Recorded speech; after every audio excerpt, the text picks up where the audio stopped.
conheci o Pedro para fazer um filme, que é uma longa que ele ainda está a terminar.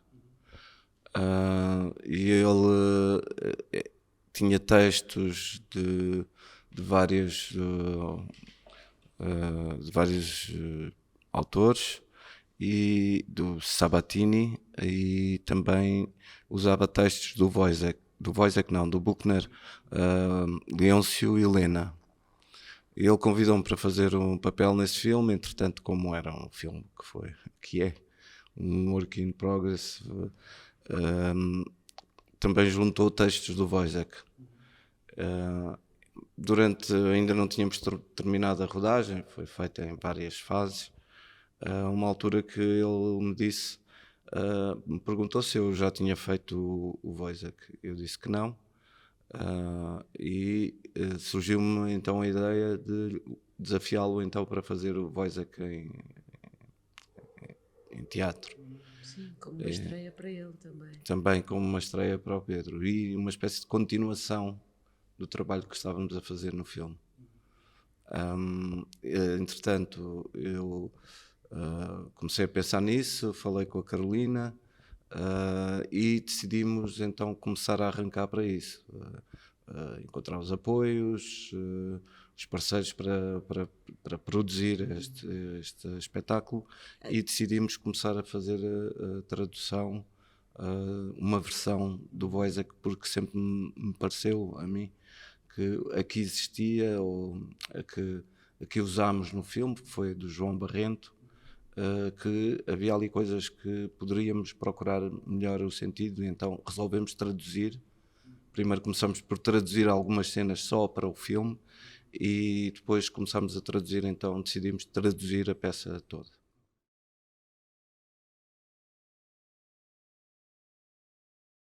O que nós fizemos foi, também vindo da tradução, nós começámos a investigar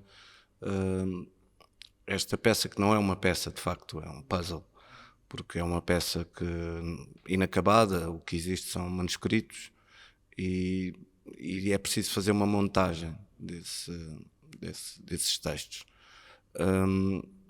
Nós começámos a fazer essa montagem, fomos buscar informações às versões, algumas versões francesas, inglesas, versões alemãs, consultámos os vários manuscritos. É preciso montar a peça. É uma peça que tem partes de texto que não estão completas, ou que há zonas que não são perceptíveis, porque há borrões na primeira edição. E como é que nós chegamos ao Wojciech Fakemol?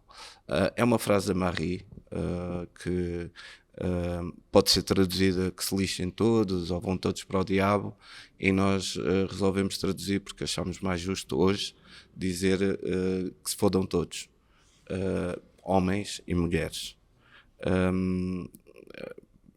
E Fakemol porque acreditamos que todas estas, também queríamos trazer isso para a peça, estas coisas dos tags, da arte de rua, da arte independente,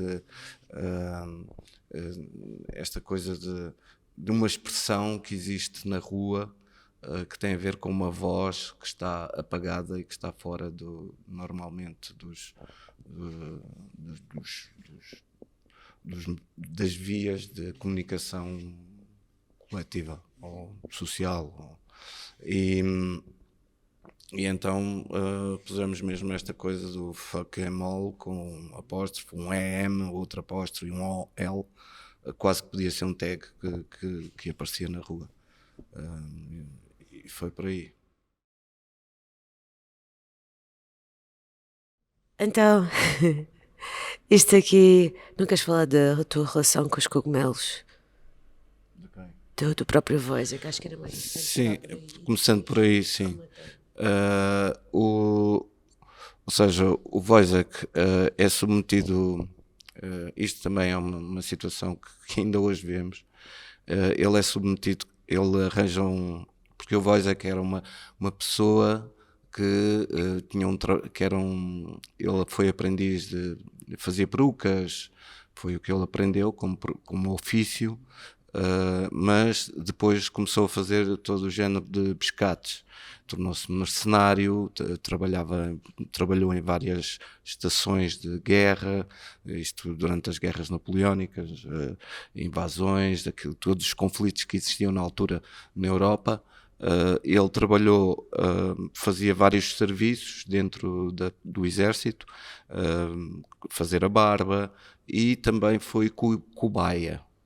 Ou seja, como se sabe que o exército alemão fez com os soldados, ainda hoje há estas histórias das anfetaminas nos soldados, pronto, é esse género, só que e não é uma coisa inventada, foi uma espécie de dieta com ervilhas, para os tornar, para ver qual era o efeito. E o Wojciech foi submetido a isto. Mas dentro da peça existe, para além dessa questão das ervilhas, existe também a questão de o Wojciech ter visões com os cogumelos. Ele está sempre a falar dos cogumelos, das figuras que eles desenham, porque ele sofre também de alucinações. Tornou-se alcoólico durante a sua vida, foi-se tornando alcoólico e tinha visões, tinha alucinações, não por isso, não sabemos bem porquê, mas durante esse período ele tinha essas visões e os cogumelos também estão no texto. Daí que nós queremos fazer mesmo uma plantação de ervilhas No futuro, em permacultura dentro do próprio espetáculo, mas resolvemos fazer isso por questões de produção, falta de apoio, nós concorremos à Gulbenkian, por exemplo, não recebemos apoio, e aí resolvemos fazer isto, procuramos uma alternativa. Por sorte, mesmo aqui ao lado existe a NAM. Sim, a NAM Mushroom Farm, que é este cultivo, esta economia circular, que também nos interessa neste próprio Wojciech, neste composto, onde surge uma nova vida. Ou seja, este micélio, isto que se vê aqui, este micélio, pronto, é palha, é borras de café, mas a substância em concreto que se cria, que se forma no meio disto tudo, o micélio, é como se fosse uma rede, uma cadeia gigantesca que existe na terra, que existe nos campos, que fornece nutrição para as plantas, para as culturas, para novas formas de vida.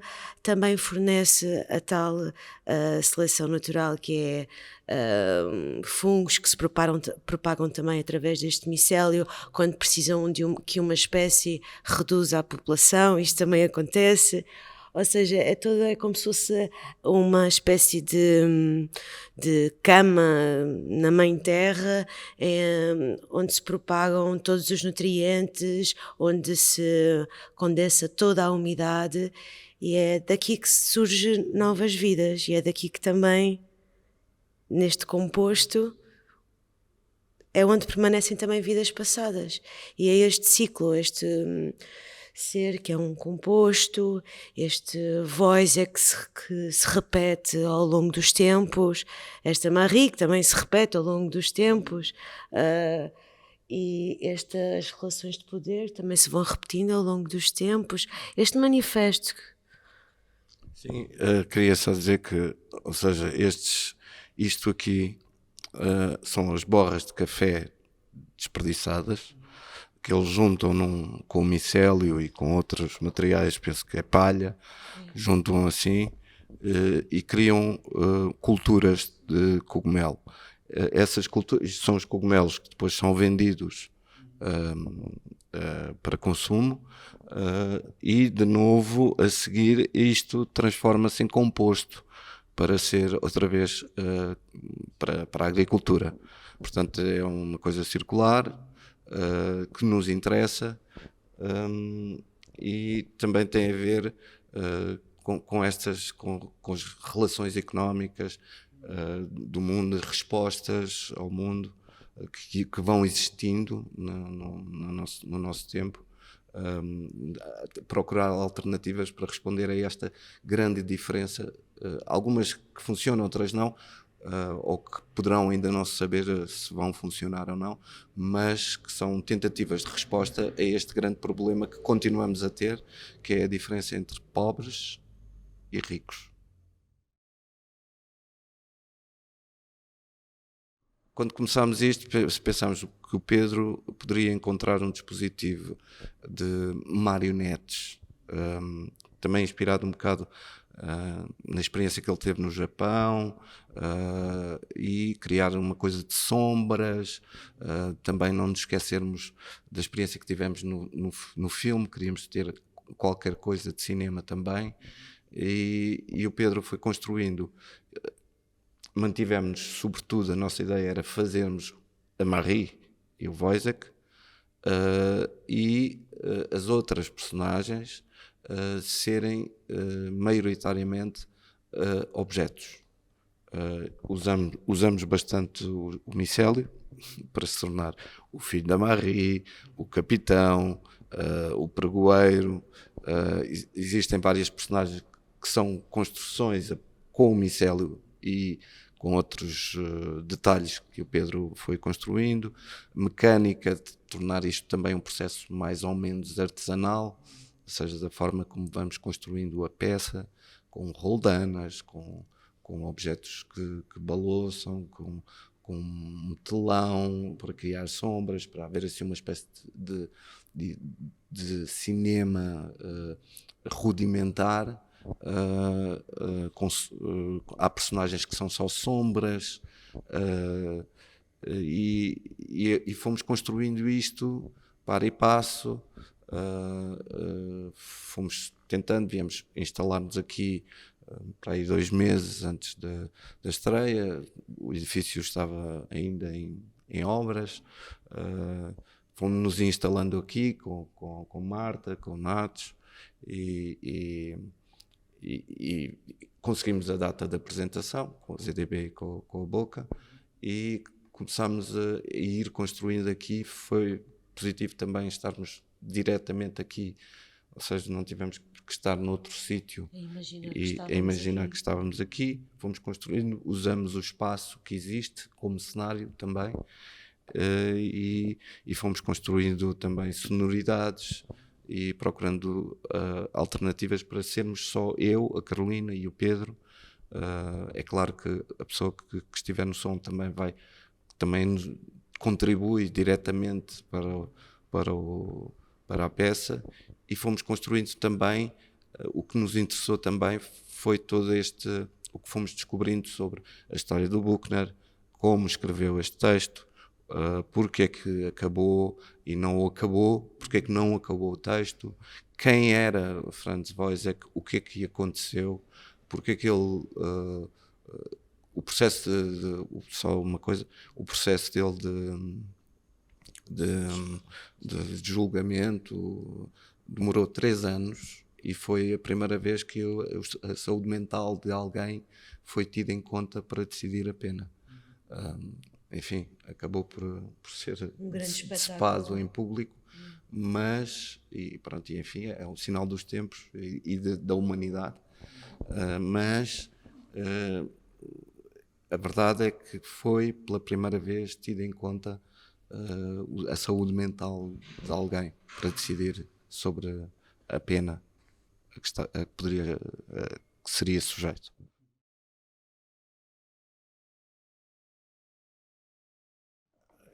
Eu acho que o primeiro grande problema é não existir teatro. Esse é o grande problema. Ou seja, sinto de facto que não há condições, não só materiais, mas também de disponibilidade e de abertura para que realmente aconteça teatro. São normalmente produções de curta duração, ou seja, não só de trabalho de ensaios, mas também de apresentação. Cada vez vemos mais teatros em que há menos pessoas de teatro a trabalhar nos teatros, e vemos mais administrativos, técnicos, e não há muito pouca direção. Nos espaços culturais que existem, que poderiam ter palcos, o que de facto existe são empresas, ou uma mentalidade empresarial desses sítios. E não há propriamente, não vejo um discurso, e quando digo teatral, não digo fazer teatro, não. O que eu estou a dizer é um discurso teatral, dramático, dramatúrgico, sobre onde estamos e o momento em que vivemos, o contexto sociopolítico, cultural. Não há propriamente uma coisa... Há uma tentativa de produzir.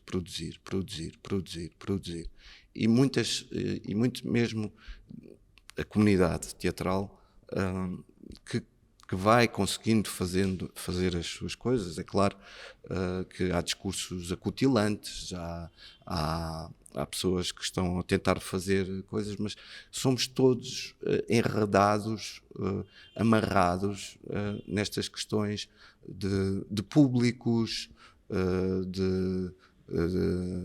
há uma ideia muito fechada sobre o que é que se deve apresentar, o que é que se vai apoiar, ou seja, não há uma grande liberdade criativa ou artística. Penso que isso ao longo dos tempos foi ficando cada vez mais fechado, mais preso, e penso que essa é a realidade atual do teatro em Portugal. Os criadores que existem são saltitantes, não? As pessoas vão saltitando daqui para ali, daqui para ali, daqui para ali, e penso que não há uma continuidade num projeto hoje. Desapareceram as companhias, há poucas neste momento, desapareceram essas companhias que também tiveram o seu período de vida, é natural, mas não se encontram terrenos, eu digo espaços, teatros, onde essas pessoas que existem com capacidade para construir um discurso de maratónico, ou seja, uma maratona, uma coisa que não seja para amanhã, para ter amanhã mais 200 pessoas a ver, mais não sei quantos hambúrgueres a fazer. Portanto, 30 mil espetáculos num ano. Uau! Depois, qual é o substrato disso? Muitas vezes é quase nulo.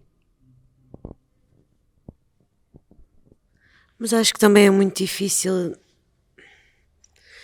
mesmo que apareçam muitos criadores, e existem muitos criadores, muitos pensadores, e até críticos já começa a existir neste momento. Eu acho muito difícil fazer essa maratona. Enfim, tipo, é quase impossível, porque tu, mesmo que desenhes um plano que não seja a curto prazo, para teres lucros a curto prazo, mesmo que penses que